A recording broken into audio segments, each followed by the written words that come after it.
ಇವತ್ತು ನಾನು bakery style onion sandwich ಹೇಗೆ ಮಾಡೋದು ಅಂತ ನಿಮ್ಗೆ ಹೇಳ್ಕೊಡ್ತೀನಿ.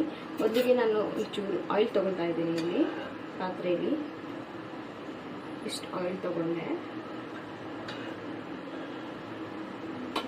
1.5 ಸ್ಪೂನ್ ಆಯಿಲ್ ತೊಗೊಂಡಿದ್ದೀನಿ. ಹಾಗೆ ಇದಕ್ಕೆ ಸ್ವಲ್ಪ ಸಾಸಿವೆ, ಜೀರಿಗೆ ಹಾಕೋಬೇಕು. ಸ್ವಲ್ಪ ಫ್ರೈ ಆಗೋವರೆಗೂ ವೇಟ್ ಮಾಡಬೇಕು. ಫ್ರೈ ಆಗ್ತಾ ಇದೆ. ಈ ಟೈಮಲ್ಲಿ ನಾವು ಸ್ವಲ್ಪ ಚಿಲ್ಲಿನ ಆ್ಯಡ್ ಮಾಡ್ಕೊಳ್ಳೋಣ.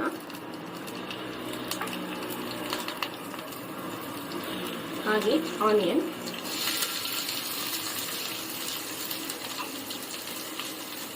ಸ್ವಲ್ಪ ಕರಿಬೇವು,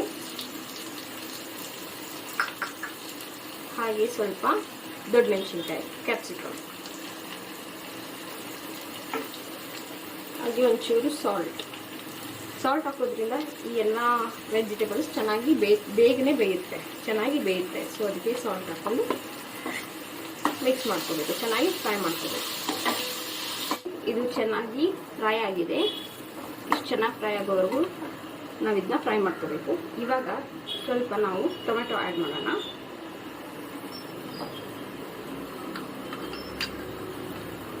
ನಾನು ಇಲ್ಲಿ 1 ಟೊಮೆಟೊ ತೊಗೊಂಡಿದ್ದೀನಿ. ಇದು ಚೆನ್ನಾಗಿ ಫ್ರೈ ಮಾಡ್ಕೊಳ್ಳೋಣ. ಇದನ್ನ ನೋಡಿ, ಇದೆಲ್ಲ ಚೆನ್ನಾಗಿ ಫ್ರೈ ಆಗಿದೆ. ಸೊ ಈ ಟೈಮಲ್ಲಿ ನಾವು ಇದಕ್ಕೆ ಸ್ವಲ್ಪ ಒಂದಿಷ್ಟು ಅರಿಶಿನ, ಹಾಗೆ ಗರಂ ಮಸಾಲ, ಚಿಲ್ಲಿ ಪೌಡರ್, ಇಷ್ಟು ಚಿಲ್ಲಿ ಪೌಡರ್, ಹಾಗೆ ಸ್ವಲ್ಪ ಚಾಟ್ ಮಸಾಲಾನ ಆ್ಯಡ್ ಮಾಡ್ಕೊಳ್ಳೋಣ.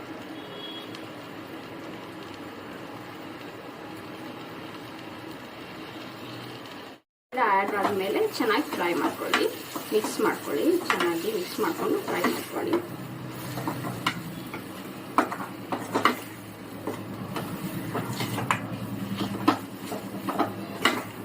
ಇದು ರೆಡಿ ಆಗಿದೆ.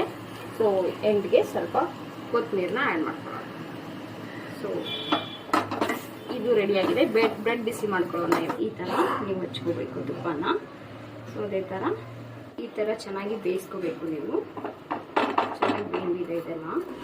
ಸೊ ಈ ಥರ ಸ್ಯಾಂಡ್ವಿಚ್ನ ಇಟ್ಕೊಬಿಟ್ಟು ಸೊ ನೀವು ಆನಿಯನ್ ಗ್ರೇವಿ ಮಾಡ್ಕೊಂಡಿರೋ ಈ ಒಂದು ಮಿಕ್ಸ್ಚರ್ನ ನೀವು ಆ್ಯಡ್ ಮಾಡ್ಕೊಳ್ಳಿ. ಇದೇ ಥರ ಚೆನ್ನಾಗಿ ಈವನ್ಲಿ ಸ್ಪ್ರೆಡ್ ಮಾಡ್ಕೊಳ್ಳಿ. ಎಲ್ಲ ಕಡೆ ಈ ಥರ ಚೆನ್ನಾಗಿ ಸ್ಪ್ರೆಡ್ ಮಾಡ್ಕೊಳ್ಳಿ.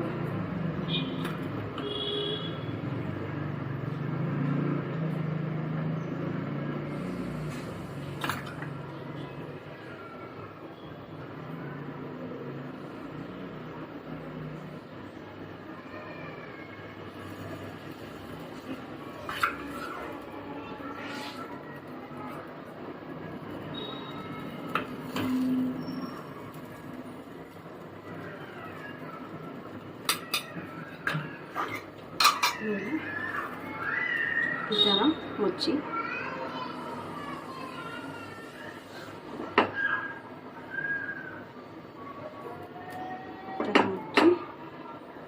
ಒಂದು ಸ್ವಲ್ಪ ಗೀಯಿಂದ ಕವರ್ ಮಾಡ್ಕೊಳ್ಳಿ.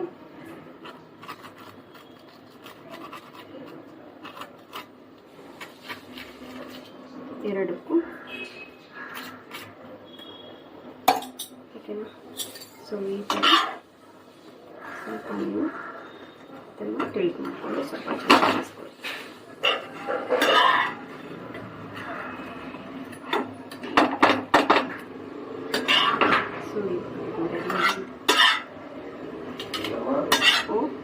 ಗೈಸ್, ಸ್ಯಾಂಡ್ವಿಚ್ ರೆಡಿ ಆಗಿದೆ.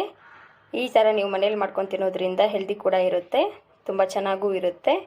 ಈ ಒಂದು ರೆಸಿಪಿ ನಿಮಗೆ ಲೈಕ್ ಆಗಿದ್ದರೆ ಪ್ಲೀಸ್ ಲೈಕ್ ಮಾಡಿ, ಶೇರ್ ಮಾಡಿ, ಹಾಗೆ ಸಬ್ಸ್ಕ್ರೈಬ್ ಮಾಡಿ. Thank you for watching guys.